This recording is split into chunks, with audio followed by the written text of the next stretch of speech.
Hi guys, good morning once again. Narito muli ang inyong Kuya DJ para sa isang episode ng aking vlog for today.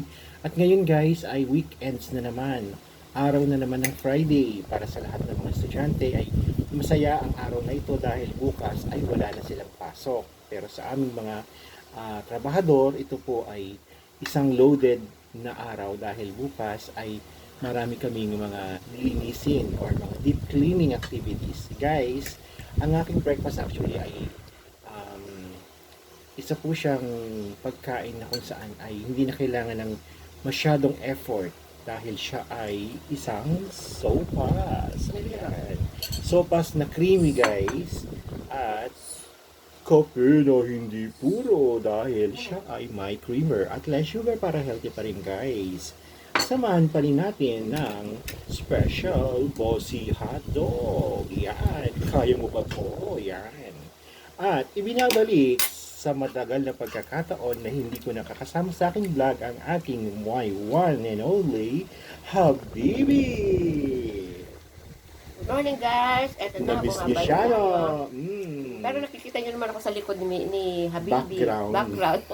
Padaan-daan lang. Invite mo naman sila sa ating breakfast na... So mag-breakfast po tayo for the first time ulit na kakain tayo ng hotdog. Kasi matagal na tayong tinagluto siguro mga 3 months bago ako nakatikim. Ano naman ang kaibahan ng hotdog niyan sa karaniwang hotdog? Yung kinakain natin, yung mamakalin.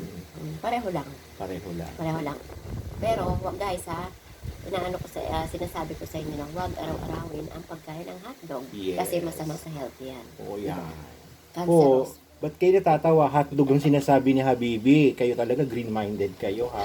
Huwag araw-arawin ang pagkain ng mga mamantika. Ibig sabihin hotdog kasi marami siyang MSG. So, ibig sabihin nun, hindi siya maganda para sa kalusugan natin guys. Hindi dapat siya inaaraw-araw. Lalo na yung mga bata dyan, ang advice namin, kung magagawa naman natin ng magluto na lang tayo ng mas gaya ng mga oatmeal, di ba, mga cereals, ay gawin natin. Kaya lang kasi minsan napakamahal guys ng cereals at oatmeal. At ang hotdog kasi meron silang mga tinatawag na combo price, yung mga mura lang, mumurahing hotdog. At gusto din kasi ng bata ang hotdog guys. So, ba't nga ba tayo napunta sa hotdog? Yun lang naman ang pinakilala ni Habibi, di ba? Guys, may topic nga pala ako sa inyo. Kasi ngayon ay summer pa rin. Summer pa rin. Kumbaga patuloy pa rin yung pagtaas ng temperatura natin, yung ating heat index. So, gaya nga ng lagi naming paalala at laging paalala ng inyong Kuya DJ, lagi tayong magdala ng face towel. Huwag tayong magpapatuyo sa likod, especially yung likod guys. At kung tayo ay nakakaramdam na ng sobrang pagpapawis, yung excessive sweating o yung severe sweating, at pag mabilis na tibok ng ating pulso, guys, sintomas siya ng heat exhaustion. Heat exhaustion guys ay isa pong mild heat stroke. So kasi yung heat stroke, yun yung severe. So severe, yung sabihin matindi na yon.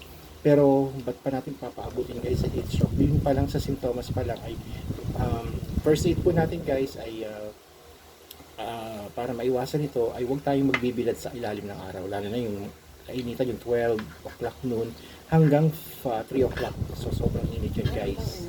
Ilalim ng araw. Sa ilalim ng araw, under the sun, yon. At kung kayo ay nakararanas guys ng ganitong sitwasyon, ay huminga muna ng malalim. At basahin natin ang ating katawan ng face towel. So, wag na wag po kayong iinom guys ng agad-agad ng malamig na tubig kasi masama yun guys. Masama sa mga baka tayo mapasma o umurong yung ugat natin at delikado po yun. Pagputukan yung mga ugat, sabi nga nila.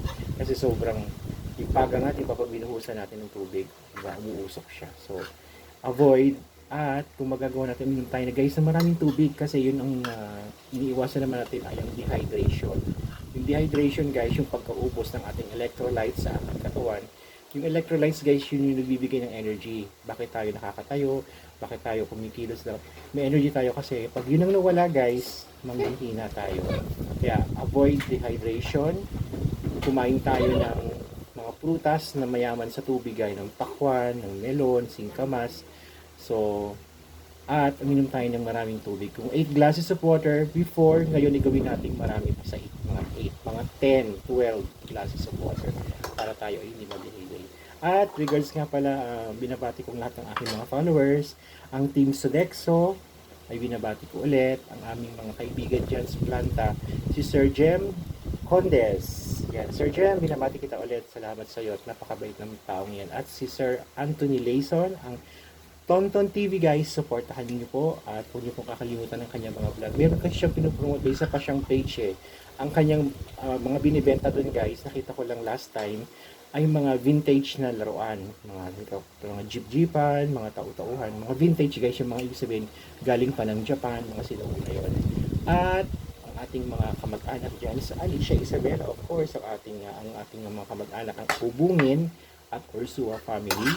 At ang kamag-anak ko sa Agoo Union, si Auntie Lilia at Uncle Joe Manzano, at Esperanza family, Judea Esperanza, and Ferdinand Esperanza, napakababait po niyang pinsan ko na yan. Sila po ay napaka-humble. So, meron silang restaurant dyan, yung Donye Restaurant. So, pag kayo napunta ng Agoo, nagawi po kayo dyan, huwag niyo pong kalimutan sa Donye Restaurant. Napakasarap po ng kanilang mga luto na ito po ay pinapangunahan ng kanyang anak na si Brian Esperanza. So, hi Kuya Brian. So, at ang aking mga kapatid dyan sa Marikina, Ate Susan and family, De La Cruz and family, at sa Balaya naman ang aking mga pamangkin dyan, ang aking mga pamangkin sa Martin family at ang aking kapatid sa Ate Edith De Castro. So ate, ingat kayo lagi dyan. Always take care. And sa lahat ng aking mga followers, don't forget to like and share po ang aking video.